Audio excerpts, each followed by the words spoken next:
Hello, axe friends, out in the woods again. Got my camera working on some axes. All right, got some axes out on some pine up here in the highlands.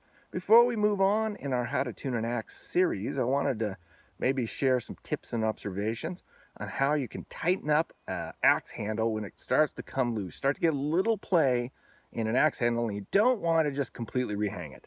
All right, that's always the preferred method. Axe handle coming loose, all right, pop that wedge out, drill that wedge out. There's a lot of ways to get it out. Tons of videos out there about how to do it. Just rehang it and get it tight like it was before. But sometimes maybe you don't want to do that. Are there some ways you can just tighten that handle up without totally rehanging it? There are, and there's also some things that probably are not a good idea.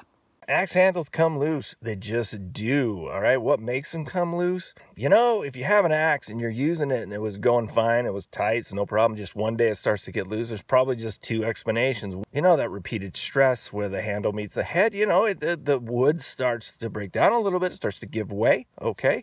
And that can introduce some play into it. And I've also noticed, you know, even with some new, you know, nice production handles, you know, changes in humidity and temperature can really affect how that works. You know, if the axe was hung, if it was assembled in a higher humidity environment, right, that wood can have a little higher moisture content when it was, you know, when it was assembled. And then you get out, you know, where I live, it's a very dry climate. We're a very dry climate, right? And that wood can dry out. It shrinks. It shrinks a little bit, introduces some play, okay? Is it something to panic about? Is it something to send it back to the manufacturer? No, there's easy fixes and you can get right back into the job.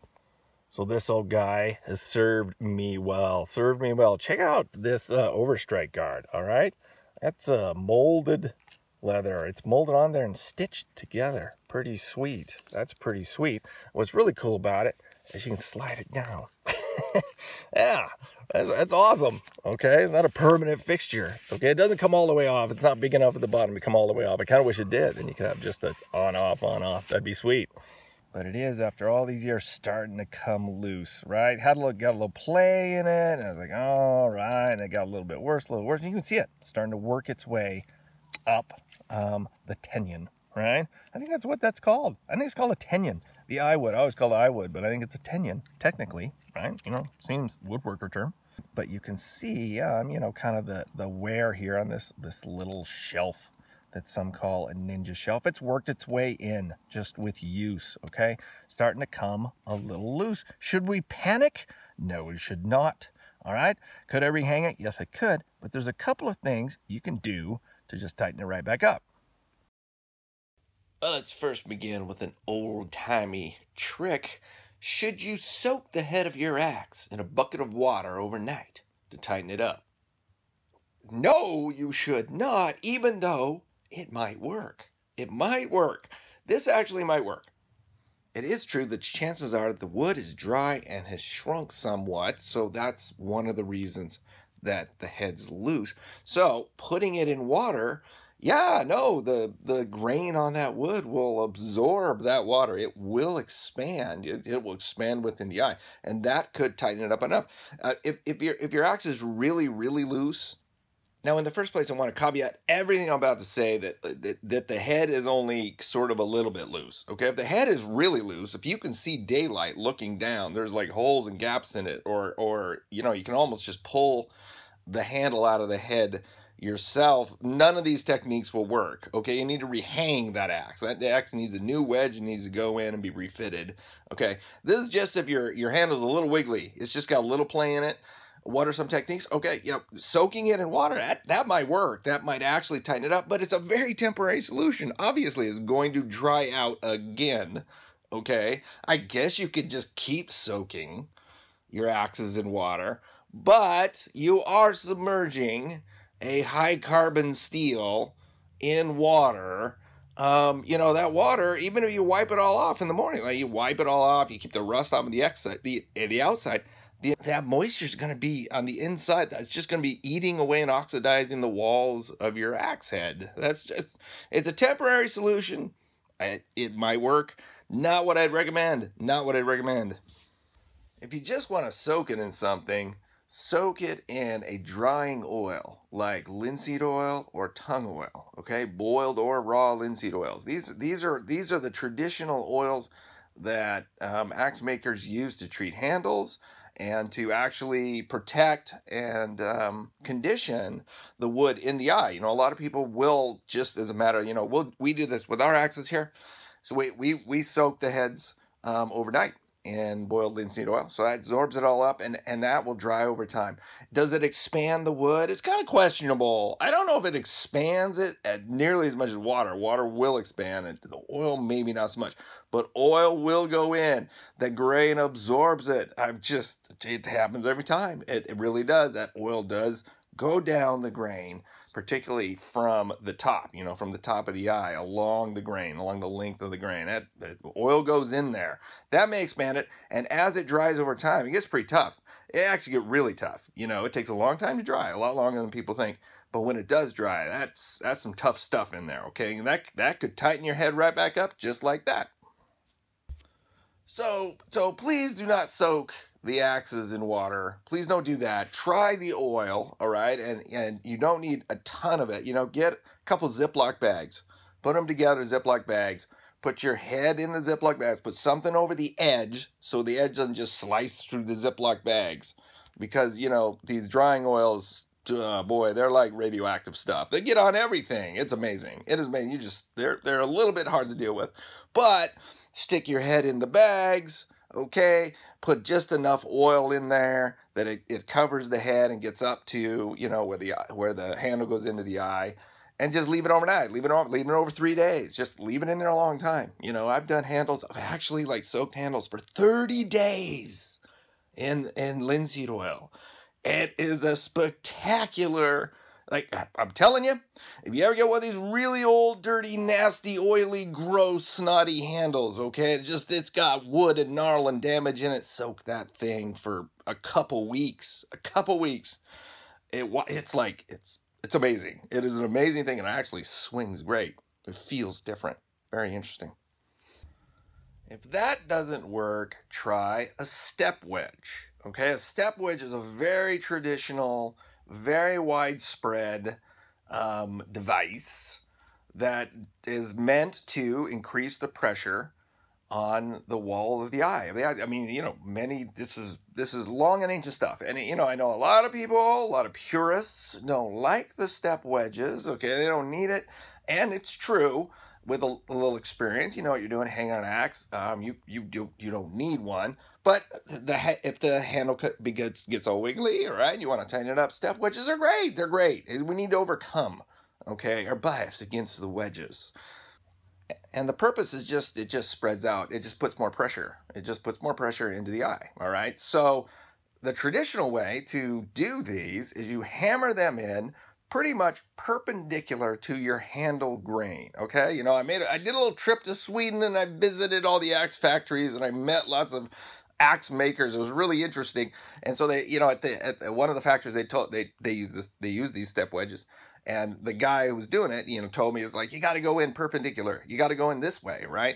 Because the theory was maybe if you went in with the grain, right, that would create a split. That might create a split along that grain and might introduce weakness into the head. All right, so you go across it, less stress, less weakness in it. And these work. These really do. They will tighten up the head. And you can use multiple wedges if you want. All right, you can do that. But if you're really going to go the metal wedge route, all right, the surest way to do it is to use what's called a barrel wedge. All right. I kind of dig barrel wedges. They are somewhat of a European thing. I mean, definitely in Europe, particularly German axes love barrel wedges. They look good. But there's a lot of makers that use a barrel wedge. Barrel wedge is just a round wedge, right, with a hollow center. So, you know, where your step wedge is flat, the barrel wedge is round, and it has the added advantage that it is pushing out the wood in 360 degrees. It's pushing the pressure out in every direction. A step wedge really is only pushing out kind of along diagonal, you know, kind of linear ways, you know, just a little bit to the side, a little bit left and right. But a barrel wedge is truly expanding it out. And if you have any amount of wood still sticking up above your eye, you know, a little excess sticking up above it, call it, you know, it's proud, a proud hang, it's got some up top.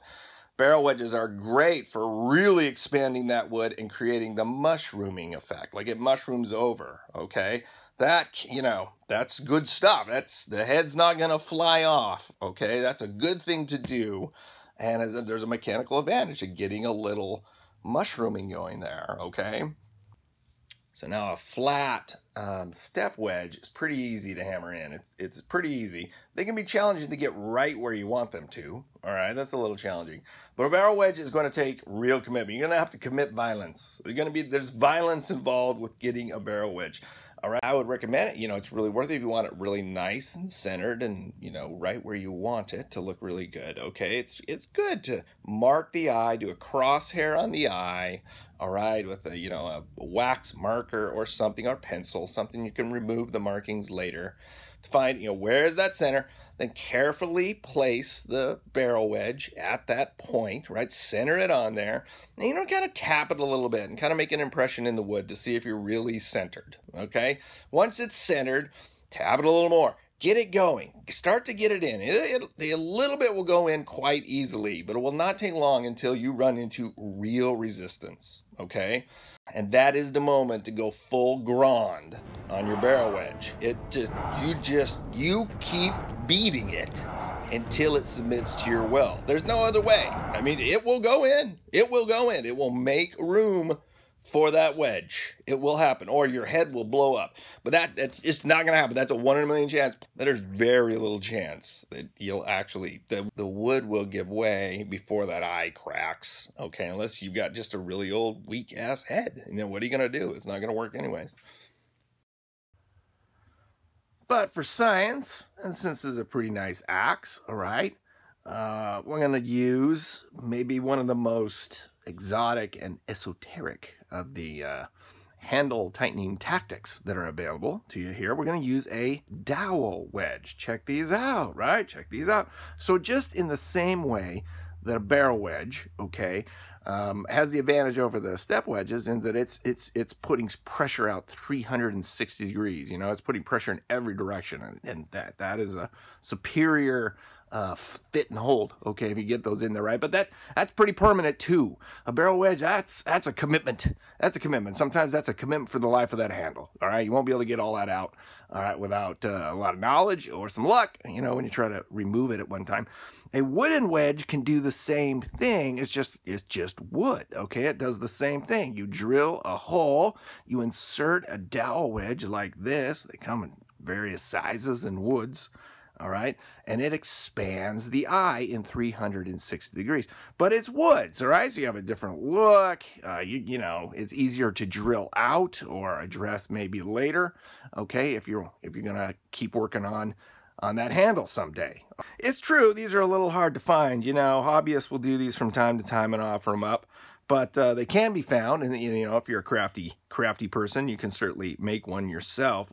I think it does pay off for them to be pretty angled. I think it does, all right? You don't want long, skinny ones. You do want ones that expand pretty quickly, as you'll see, all right? You're just trying to get a couple centimeters into the eye wood, the tenon, okay, to expand and compress the wood at the top of the eye. That's what you're trying to do. And the dowel itself, being wood, is going to compress itself, okay? So it's compressing, and the wood around is compressing.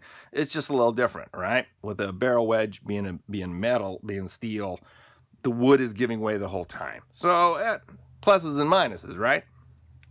Okay, so let's do this. This will be interesting.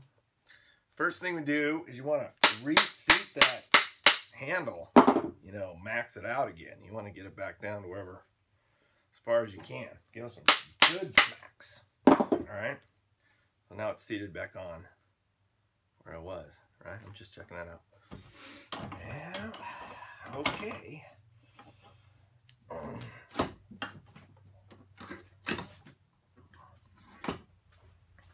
Okay, so it's always amazing how much wood will compress sometimes, okay? So it's a little deceiving. You look at this, like how far in it's gonna go. That's always like, how far is this gonna go? With, you know, metal wedges, there's no judgment call at all. You just hammer that thing in until it's flush. But with wood, it doesn't really work that way, okay? Because we're gonna drill a hole. This is gonna start going in, right? And it's gonna compress against the hickory and against the out, and the hickory's gonna press back. So this wood's gonna interact, okay? And it's a little hard to figure out, like, okay, where's the maximum depth here, okay? So even on a small eye like this, my guess is with this guy here, we're gonna get probably 2.5, almost 3 centimeters. That'd be my guess, how far in. So I've actually measured this and put a little millimeter markings on here just for science, kind of figure this out. And you know, I kind of think we're gonna get close to 25, but there's gonna be a lot of compression. There's gonna be a lot of pressure, and you're gonna see it. And sometimes you get funky patterns, you get some funky looks with the dowel wedges if you're really putting pressure on them. All right, I've marked a little spot, right? Drilled a little pilot hole, as it were, right here where I think I'm gonna get maximum effect. Okay, and you can see, look how much more, look how prouder, how much more sticking up above the top of the eye. That's just gonna mushroom out. That's good, that's good. That will secure our head. All right, I had to do a little cord management here. Why don't I have my cordless drills? I don't know. They're not here at this moment.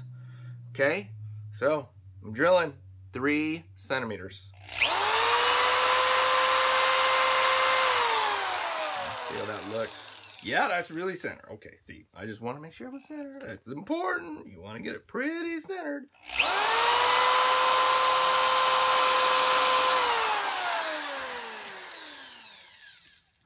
All right, got an awesome hole.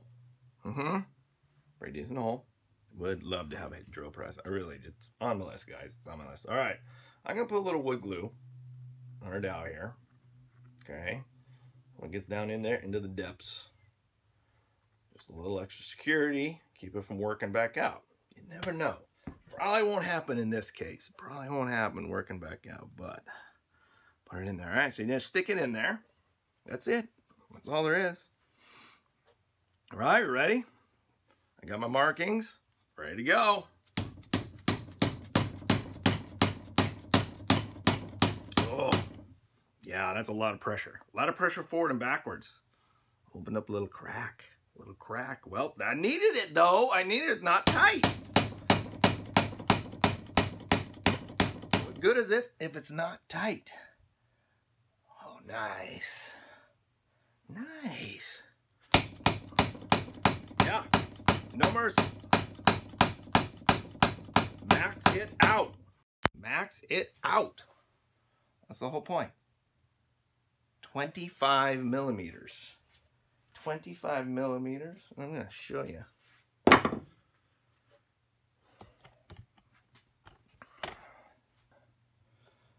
There you go. See? And you can see shavings coming up from the wedge itself.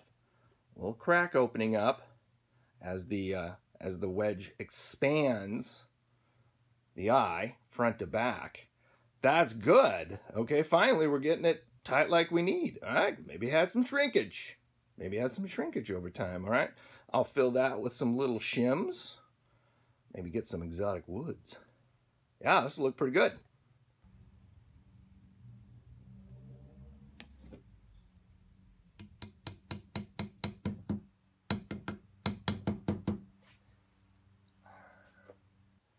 All right, I gotta sand it down. I have to. That's just my OCD, you know. Can't have stuff sticking up.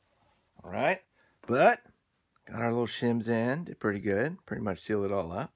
A little bit of oil.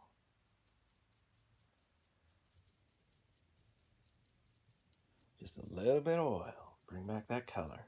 Ooh, look at that. Let that soak in. A couple minutes. Oh, that looks good. Golden goodness.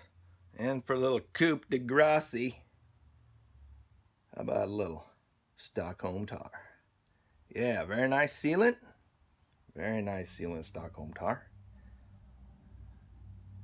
It's rich color. Just rub it in. Very nice. Yeah. Alright, axe friends, there's a couple ways that you can tighten up that loose axe handle. Alright, this one's going nowhere. Thanks for watching. Hope you learned something. Like and subscribe if you enjoyed this video. And we'll see you next time.